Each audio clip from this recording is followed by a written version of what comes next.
The Sega Mega Drive, or Genesis if you're in North America, was a staple console for many 80s and 90s child. With an initially modest library, its catalogue would eventually grow to contain games that would appeal to all types of players, cementing it in the hearts of many. Responsible for many an after-school, weekend, or late-night under-the-covers gaming session, we have fond memories of arguing over the coveted Player One controller, and reminiscing about what we played on this much-loved staple of our childhoods.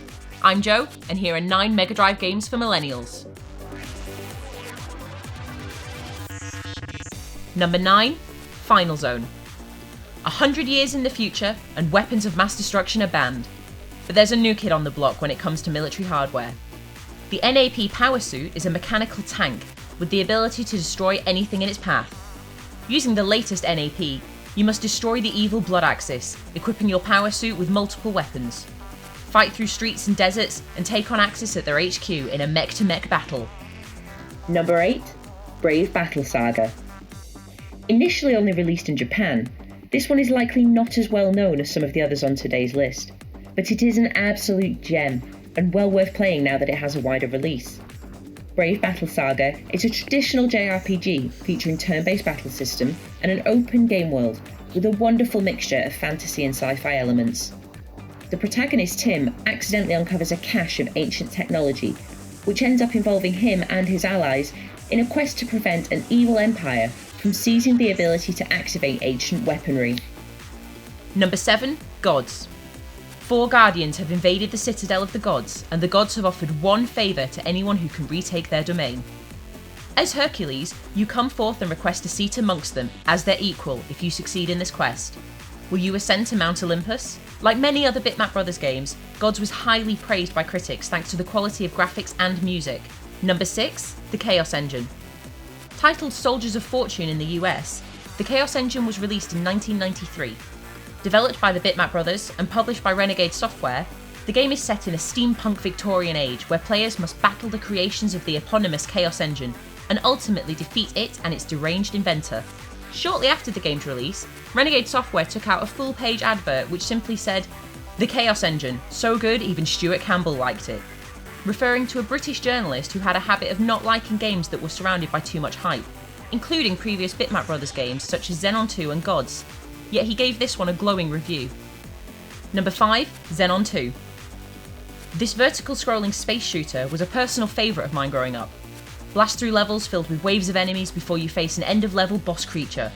Collect upgrades along the way and nab yourself a cash reward for each enemy blasted into oblivion to purchase more upgrades for your ship, weapons, speed and health. With mechanical enemies, plus levels with a much more organic feel, combined with some maze-like sections where you can reach a dead end, this one's a great challenge to keep you going.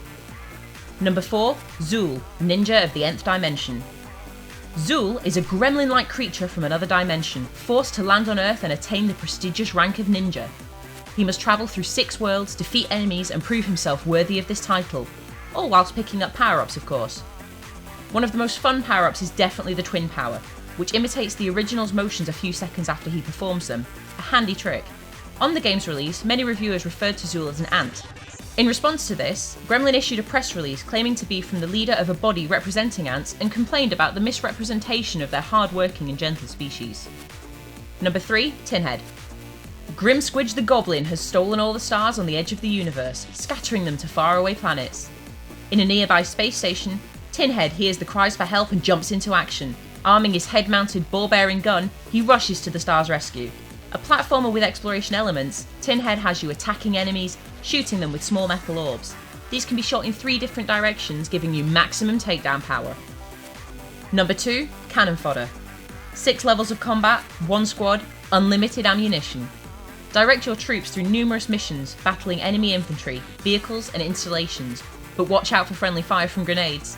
Each mission has a specific objective, and some feature tanks and other vehicles that can be used to make things easier. Where troops can cross water but can't shoot within it, finding and controlling bridges is often crucial to success, as is utilising the cover of any trees you come across. This action shoot-'em-up has a darkly humorous tone, which was both praised and condemned, but the developers did intend it to have an anti-war message, which was picked up by some reviewers, but not all. And number 1, Worms.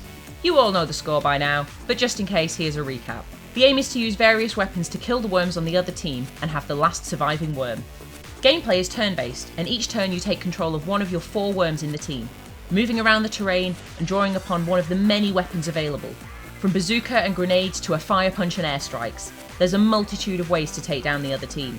With the addition of multiple accents shortly after release, various ports over the years, many reimaginings, and so many new and hilarious weapons we can't count, plus the brilliant and highly memorable quotes from the Licker Critters, this hilarious tactical artillery game just had to be our number 1.